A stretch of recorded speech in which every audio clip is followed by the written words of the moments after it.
요한복음 13장 7절입니다.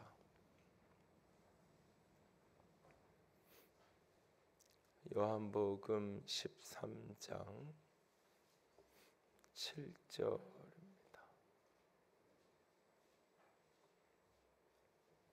요한복음 13장 7절 같이 읽습니다. 예수께서 대답하여 이르시되 내가 하는 것을 내가 지금은 알지 못하나 이후에는 알리라. 아멘. 우리가 삶을 살아가다 보면 자기 수준으로 모든 것을 이해하게 되는 거죠. 그래서 이렇게 내 수준이 올라가면 그때는 이해하지 못하고 그때는 알지 못했던 것들이 내가 성장하고 자라고 나면 그때는 알게 되는 그런 경우가 참 많습니다. 그런 경험을 종종 하면서도 우리는 내가 지금 아는 것, 내가 지금 경험하는 것, 그것이 전부이고 그것이 온전한 것이라고 착각하면서 판단하고 행동하고 그런 경우가 종종 우리 속에 발견되죠. 그래서 사실 우리는 진리에 대한 확신, 자신이 선택하고 가는 길에 대한 분명 확신을 가져야 되지만 또한 동시에 겸손함을, 그 확신이 얼마든지 달라질 수 있다는 것, 어떤 외부적인 환경이나 이런 것에 달라지는 것이 아니라 내가 잘하면 시간이 모습 속에서 내 생각과 내 판단이 달라지면서 내 수준이 달라지면서 많은 것들이 또 다르게 보일 수 있기에 우리는 늘 확신을 갖지만 동시에 겸손함을 갖는 그런 태도가 우리에게 필요할 것입니다. 오늘 예수님은 사실은 조금은 이해하기 부담스러운 그런 사건을 예수님이 행하시는 것을 보게 됩니다. 본문은 1절에 6월절이 다가왔고 예수님께서 때가 이른 줄을 아셨다라고 말씀하십니다. 어떤 때? 자신이 세상을 떠나 하나님께로 돌아가야 될 때가 가까운 것을 아셨다. 그리고 세상에 있는 자기 사람들을 사랑하셨다라고 말합니다. 다시 말해서 떠나야 될 때가 됐어요. 그리고 남아있는 사람들을 너무나 사랑해요. 그래서 그들에게 마지막으로 무엇인가를 이렇게 하려고 하는 그런 어떤 장면입니다. 2절 3절에도 오면 마귀가 벌써 시몬의 아들 가룟 유다의 마음에 예수를 팔 생각을 넣었다. 이 가룟 유다의 생각 속에 사단이 예수를 팔아먹을 생각을 넣었던, 그래서 거의 이제 끝자락을 가고 있는 거죠. 3절에도 예수님이 저녁 먹는 중에 모든 것이 자신이 자기 손에 맡기신 것과 또 자기가 하나님께로부터 오셨다가 하나님께로 돌아갈 것을 아시고, 그러니까는 자신이 돌아가야 될 때를 아셨다는 표현이 1절과 3절 두 번씩이나 반복이 됩니다. 그리고 예수님이 그 때를 위한 배경적인 환경으로서 가룟 유다에게 이미 사단이 예수를 팔 생각을 넣었기 때문에 이제 가룟 유다가 행동이 움직이면서 바로 이제 모든 것들 이후에 제사장이나 이런 어떤 빌라도나 이런 사람들의 행동이 이제 이어져 올 것을 암시적으로 보여주고 있습니다. 그런데 그는 자기 사람을 사랑하셨어요. 여러분들이 어느 날 세상을 내가 떠나야 되는데 내가 남아있는 사람을 내가 누구보다 사랑한다면 그들에게 내가 해주고 싶은 말, 남겨주고 싶은 말, 주고 싶은 것 어떤 걸까요? 내게 있어서 가장 중요하다고 생각한 어떤 것을 가르치기 원하고 보여주기 원할 겁니다. 그리고 예수님이 일어나서 이제 대야에 물을 떠다가 제자들의 발을 씻기는 일을 해 가시는 것을 보게 됩니다. 우리가 세족식이라고 불리면서 어떤 섬김의 모델로 우리가 세족식을 행하기도 하고 하는 경우가 있는데, 우리가 사람들이 보통 세족식을 행하면서 생각하는 그 세족식의 의미, 섬기고 겸손해지고 낮아지고 누군가의 발을 씻기기 위해서 내가 그에게 무릎을 꿇을 수밖에 없고 고개를 숙일 수밖에 없고 뭐 이런 어떤 모습 속에서 겸손과 섬김에 대한 이야기를 하게 되죠.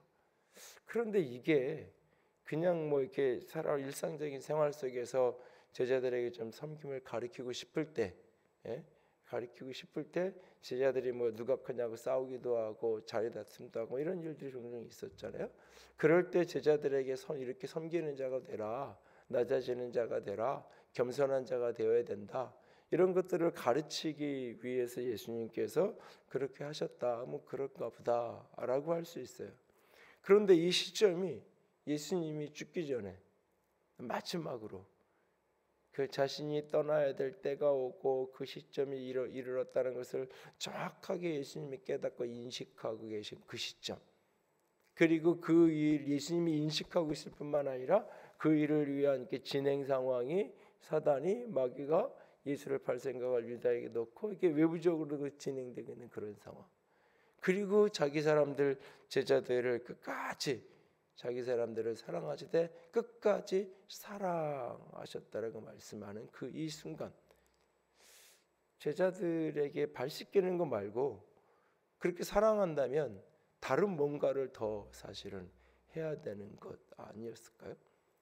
부활하신 예수님께서 숨을 내쉬면서 성령을 받으라고 했던 것처럼 이 성령의 능력을 주든지 무언가 다른 것이 있어야 될 것처럼 그게 더 중요한 게 아닌가라는 생각을 어쩌면 문득 해볼 수 있습니다. 그래서 베드로가 예수님이 발을 씻기려고 하니까 물을 떠다가 발을 씻기려고 하니까 6절에 주께서 내 발을 씻기시나이까, 완곡한 의미로 어떻게 주님이 제 발을 씻기십니까? 뒤에 이제 그건 안 됩니다라는 얘기는 못했죠. 주께서 어째서 내 발을 씻깁니까? 완곡한 의미의 거절이고 완곡한 의미의 질문이에요, 사실. 그랬더니 7절에 예수님이 자신이 하는 일을 지금은 내가 알지 못하지만 이후에는 알게 될 거다라고 이야기하십니다. 알 듯 모를 듯 지금은 모르는데 나중에는 알게 될 거다. 지금은 설명해 줘봤자, 지금은 내가 너에게 해석해 줘봤자 너는 못 알아들어 라고 하는 이야기죠. 그때 베드로는 8절에 아주 이제는 단호하게 말합니다. 내 발을 씻기지 못하시리이다 라고 아주 단호하게, 내 발을 절대로 영원히 결단코 내 발을 씻길 수 없습니다. 완곡한 의미로 그럴 수 없습니다 라는 의도가 담겨져 있는, 주께서 내 발을 씻기십니까? 라고 질문인 동시에 거절의 표현. 그런데 주님이 지금은 내가 말해줘도 몰라 왜 이런 걸 하려고 하는지, 이러니까는 아마 속에서 뭔가 뒤틀리는 게 올라오는지 절대로 내 발을 씻길 수 없습니다 라고 아주 강한 부정을 베드로가 하게 되어지죠. 내가 너를 씻기지 않으면 너는 나와 상관이 없다. 예수님도 이제 극단으로 가는 거예요. 내가 너를 씻기지 않으면 상관이 없다. 그러니까 이번에는 그러면 내 발만 아니라 내가 손과 머리도 씻겨주십시오. 이미 목욕한 자는 발밖에 씻을 필요가 없으니 온 몸이 깨끗하니라. 너희가 다 깨끗하지만 다는 아니라. 누가 자신을 팔자인 것을 예수님이 아셨다라고 말씀하시죠. 목욕한 사람은 발밖에는 씻을 필요가 없다. 온몸이, 너희들은 이미 온몸이 깨끗하다라고 주님께서 말씀하십니다. 이 표면적으로 보면 가룟 유다의 이렇게 부정적인 그런 모습을 이야기하는 것 같습니다. 그러나 이 짧은 대화 속에서 이 시점에는 베드로가 깨닫지 못했는데 이후에는 깨닫고 알아진 것이 도대체 무엇을 의미하는 것일까요? 왜 발 씻기는데 발 씻기는 걸 거절하면 너는 나와 아무런 상관이 없다라고 이야기하는 것일까요? 목욕하는 것하고 발 씻는 것하고는 또 무엇을 의미하는 것일까요? 이 모든 것은 다 십자가의 죽으심을 상징적으로 보여주는 것입니다. 베드로전서와 베드로후서에서 베드로가 물의 이미지를 우리의 거듭남의 이미지랑 연결시켜서 사용하고 있고, 물의 이미지를 우리의 죄 씻음과 연관지어서 이후에 설명을 하는 모습들을 우리가 볼 수도 있습니다. 결국 예수님께서 이 이야기를 하는 이유는 뭐냐면 자신이 그날 이후에 가야 될 그 십자가는 결국 우리의 모든 죄를 씻는 속죄의 죽음의 길을 걸어가고 있는 것임을 이야기하고 있는 것입니다. 그래서 예수님의 주권적이고 주도적인 은혜를 통해서 제자들의 그의 사랑하는 자들의 죄를 씻기시고 그 죄로부터 우리를 구원하실 당신의 구속 사역에 대한 이야기를 지금 하고 계신 것입니다. 그 구속 사역의 그것은 제자들을 향한 최고의 사랑의 섬김이요 사랑의 헌신이었던 것을 제자들에게 이 발을 씻기는 이 샘플을 통해서 보여주고 깨닫게 하고 알리기를 원하셨던 것입니다. 예수님의 십자가의 죽으심을 내가 내 삶에 수용하고 받아들이는 것, 그게 어쩌면 발을 씻기는 것에 내 손발을 내어주는 것을 의미하는 것입니다. 사실 제자들은 그날 목욕한 게 아니죠. 그날 목욕 안 했어요. 사실 그러면 이 장면을 보면 그냥 문자적으로 읽으면 그날 목욕도 시키고 목욕 먼저 하고 오라 그러고 그 다음에 발을 씻겨야 되는 것일는지 몰라요. 근데 알 듯 모를 듯 이 뒤엉킨 이야기를 베드로에게 하고 있는 모습을 보게 됩니다. 목욕을 한다는 것, 그것이 예수님의 주권적인 은혜로 그 죄를 씻기시는 것입니다. 그런데 그것이 내게 적용이 되려면, 그 주권적인 씻기심이 내 것이 되려면 내 발을 그분께 내어 주어야 합니다. 그리고 그분께서 그 발을 씻기실 때 온전한 그분과 나와의 관계 속에 자유함이 내게 부어지는 것입니다. 그러니까 내가 궁극적으로 그분께 그 예수 그리스도의 십자가의 죽으심으로 말미암아 내 죄가 근원적으로 해결되고 근원적으로 용서되어지고 씻겨진다는 것이 나의 삶에 내게 주관적으로 객관적으로 벌어진 그 사건이 백관적으로 그분이 나를 목욕시키고 예수 그리스도의 십자가 안에서 내가 죄가 다 씻겨진 그 객관적인 사건이 객관적인 복음의 진리가 주관적인 내 삶의 체험으로 내 삶의 고백으로 체험되어지는 사건, 그것이 바로 내가 발을 내어 주께서 내 발을 씻기시다고 할 때에 내 발을 내어놓고 그분이 내 발을 씻길 수 있도록 내어 맡기는 겁니다. 그것이 바로 내 삶에서 내가 오늘도 범한 내 삶의 부정과 어둠을 주님 앞에 쏟아놓는 이유예요. 그러니까 내가 죄의 목록을 이렇게 정해놓고 죄의 목록을 이야기하면 용서해주고 죄의 목록을 이야기하지 않은 것은 용서를 못 받고, 아니 그것이 아니라 내가 죄의 목록을 이야기하든 이야기하지 않든 고백하든 고백하지 않든 이미 예수 그리스도의 십자가를 믿으면 그 안에서 나의 모든 과거와 현재 미래의 죄는 목욕한 것처럼 완전히 다 씻겨지는 것입니다. 그런데 그것을 내가 주관적으로 오늘 내가 용서받고 내 죄가 씻겨진 것을 경험하고 누리며 살아가기 위해서는 발을 내어놓듯이 오늘 내게서 기억나고 생각나고 깨달아진 죄들을 주님 앞에 고백하고 인정하는 거예요. 그 행위 자체, 내가 고백하는 것 자체가 그걸 씻는 게 아니에요. 그냥 그분에게 그것을 인정하여 드리는 거예요. 내가 이런 죄가 있고 이런 어두움이 내 안에 있습니다라고 그분께 그것을 인정하고 고백하고 나아가는 거예요. 그럴 때 그분께서 그것을 받으시고 당신의 보혈로 당신의 거룩한 피로 우리의 죄를 또 씻고 덮고 가리우고 그거 해 가시는 것입니다. 신앙의 여정 속에서 그래서 죄가 깨달아지는 것이, 죄가 깨달아지고 죄가 인식되는 것이 자기 정죄로 넘어가지 않고 그것이 자유함으로 넘어가는 것은 내가 죄를 깨닫는 그 순간 이미 나는 동시에 나를 용서하신 그분의 사랑을 동시에 깨닫게 되기 때문입니다. 내가 죄인인 것을 깨닫게 되는 동시에 이 나 같은 죄인을 위해서 십자가에 죽으신 그 죄를 씻기시기 위해서 십자가의 길을 걸어가신 그분을 동시에 깨닫게 되고 그분을 동시에 보게 되기 때문에 그 속에서 참된 자유를 누리며 우리가 살아갈 수 있는 것입니다. 그 죄를 깊이 깨닫는 사람만큼, 자기 자신의 어두움을 깊이 깨닫고 그것을 보는 만큼 거기에서 자유함이 찾아오고 거기에서 회복이 찾아오는 것입니다. 오늘 우리의 삶 속에서 자신의 어두움과 자신의 연약함과 자신의 죄악이 깨달아지는 우리가 되기를 원합니다. 내 안에 있는 어두움들이 깨달아져야만 용서받는 게 아니에요. 깨달아지든 깨달아지지 않든 관계없이 그분의 십자가를 믿으면 나는 이미 다 용서되지 씻겨진 거야. 목욕한 거예요. 그러나 그것을 내 삶의 주도적으로 내가 경험해서 오늘 내가 모든 죄로부터 자유케 되었다는 그 자유를 경험하며 누리며 살기 위해서 내 발을 내어들듯이 내 발도 발을 씻겨주십시오. 주께 씻기시다할 때 내어주는 그 모습처럼 내 안에 있는 어두움들, 내 안에 있는 죄악들, 내 안에 있는 모순 덩어리들, 그것을 겸손하게 주 앞에 인정하고 내어놓는 거예요. 그때마다 그분을 씻기시고 그때마다 우리는 그분 안에서 참된 자유를 경험하게 되는 것입니다.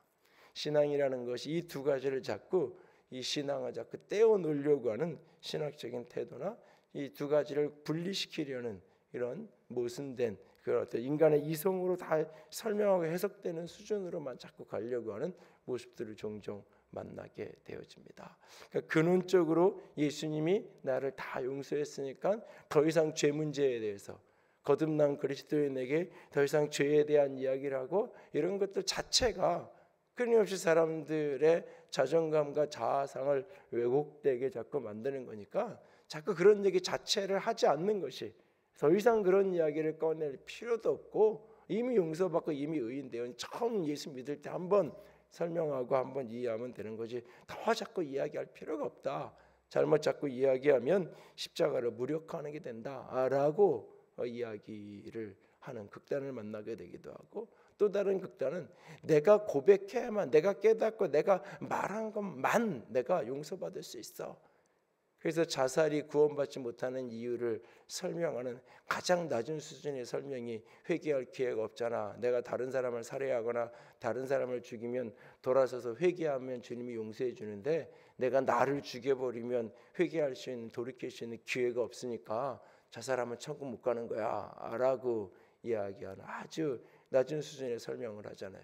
회개한 건 용서받았고 회개하지 못한 죄는 용서받지 못하니까 회개하지 않은 죄가 있으면 지옥 간다라고 설명을 하는 거잖아요. 근데 뭐 내가 오늘 누군가를 내가 살인하고 돌아와서 회개하면 되겠지만 그게 아니라 살인하고 돌아오는 길에 벼락 맞아서 죽었어요. 그럼 그 사람은 회개 안 했잖아요.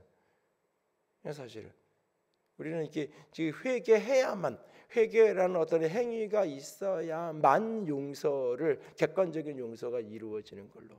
그래서 그것이 없어서 구원을 받을 수 없다. 이런 식으로 이제 자살의 문제를 설명하는 가장 단순한 설명 가운데 하나가 그렇게 설명하는 경우도 있는데 결코 그렇지 않아요. 내가 생각나서 회개한 것만 용서받고 내가 말하지 않은 것은 용서받지 못하냐? 그게 결코 아니에요. 그런 개념으로 가지니까 자꾸 죄의 목록을 스스로 생각하더라. 주님께서 말씀을 통해서 삶 속에서 어떤 깨닫게 하시고 보여주는 성령의 내적인 음성이나 말씀을 통해서 내 모습이 보여져서 그것을 주님께 고백하는 게 아니라 끊임없이 죄의 목록을 그냥 어디다가 이렇게 조서내듯이 끊임없이 만들어내고 1년에 몇 번씩 또는 뭐 이렇게 어떤 수련이나 기회 될 때마다 계속 그거를 찾아내서 그것을 해야만 내 죄가 씻겨지는 것처럼 오해하고 그렇게 계속해서 그걸 반복하는 그런 경우를 만나기도 하죠.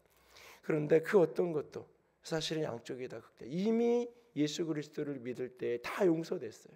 다 씻겨졌어요. 내가 고백하지 않았던 관계없이 예수를 믿는다는 행위 자체가 나의 죄인됨을 인정하는 것이고 주님이 나의 구원자 되심을 인정하고 받아들이는 것이기에 예수의 십자가에 죽으신 것 부활을 믿고 받아들인 그 나를 위한 내가 십자가에 죽은 사건으로 그것을 믿음으로 수용하고 받아들이는 순간 나의 모든 죄는 내 구체적인 죄의 목록이 고백되는 것과 상관없이 이미 다 용서된 거예요. 목욕한 것처럼. 그러나 그것이 내 삶에 주관적으로 역사해서 주관적으로 내적 확신으로 자리 잡아서 죄를 오늘도 극복하고 죄를 오늘도 이겨가는 삶을 살아가기 위해서 오늘도 죄를 극복한 승리자로 오늘을 살아가기 위해서 우리에게 요구되는 게 주의 십자가 앞에 주의 보혈 앞에 내 발을 내어놓는 거예요. 깨달아지고 생각나고 드러난 죄를 주님 앞에 내어놓는 거예요. 그래서 모든 죄의 고백은 구체적이어야 돼요. 정확해야 돼요. 그리스도인이 막연하게 자꾸 나는 죄인이 돼. 그러니까 죄의 고백이 막연하게 가면 갈수록 그것은 자기 정죄감으로 갈 가능성이 많아요. 그리고 사실은 중심에서는 죄를 고백하는 게 아니에요. 죄인이라 하니까 죄인인 척하는 거지. 그걸 받아들이는 척 표현하고 받아들이는 척 말만 하는 것이 중심에서는 사실 받아들이지 않아요. 그래서 모든 죄에 대한 고백, 모든 회개에 대한 고백을 항상 구체성을 가져야 돼요. 정확한 내가 무엇을 어떤 것을 어떻게 한 것에 대해서 내가 잘못했습니다 라고 하는 정확한 죄의 고백이 사실은 있어야 돼요. 그러니까 그 말은 무슨 얘기냐면 하나님이 말씀을 통해서 내게 죄를 깨닫게 하실 때 어떤 사건과 일들을 통해서 그 속에서 내 자신을 보이시고 내 허물과 어둠을 드러나게 하실 때는 늘 구체적이라는 이야기예요. 막연하게 너는 죄인이야 너희 그렇게 말하지 않으신다는 거예요. 이미 그분은 나를 씻기셨고 나를 의인이라고 당신의 아들이라고 말해요. 그럼에도 불구하고 어떤 죄를 드러내게 하시고 깨닫게 하실 때 그것은 구체적이고 정확하게 내게 그것을 깨닫게 하세요. 그래서 성령께서 내 죄를 깨닫게 하시는 건 항상 구체적이에요. 항상 정확해요. 무엇을 내가 잘못했는지 그것을 정확하게 알게 하세요. 그랬을 때 그것을 정확하게 주님 앞에 인정하고 내려놓고 고백하고 그리고 다시 십자가의 보혈로 주의 씻기시는 은혜가 그곳에 덮여질 때 거기에 자유함이 있고 거기에 회복됨이 우리 속에 찾아오는 것입니다. 오늘도 목욕한 자가 발을 씻듯이 주 안에서 예수 그리스도를 믿는 그 믿음의 고백을 가진 그래서 십자가를 통과해서 십자가에서 모든 것을 씻김 받은 사람들이 오늘도 내 삶에서 주께서 말씀 속에 깨닫게 하시는 죄악들을 주님 앞에 겸손하게 발을 내어놓듯이 그렇게 고백하고 내어놓을 수 있는 주의 사람들이 될 수 있기를 원합니다. 아니 오늘 십자가를 통과하지 못했다면 내 모든 죄가 십자가로 씻겨졌음을 아직 깨닫지 못하고 아직 믿지 못했다면 오늘 다시 먼저 십자가 앞에 정직하게 자신을 세우는 자가 될 수 있기를 원합니다. 그렇게 목욕하고 그렇게 발을 씻는 삶을 오늘도 그렇게 주 앞에 엎드려서 걸어갈 수 있는 그래서 진정 죄를 개념으로만 이기는 게 아니라 신앙적 고백으로 죄를 이기고 의인이 된 것이 아니라 일상의 삶에서 죄를 이기며 다스리며 살아갈 수 있는 저와 여러분이 될 수 있기를 주님의 이름으로 부탁을 드립니다.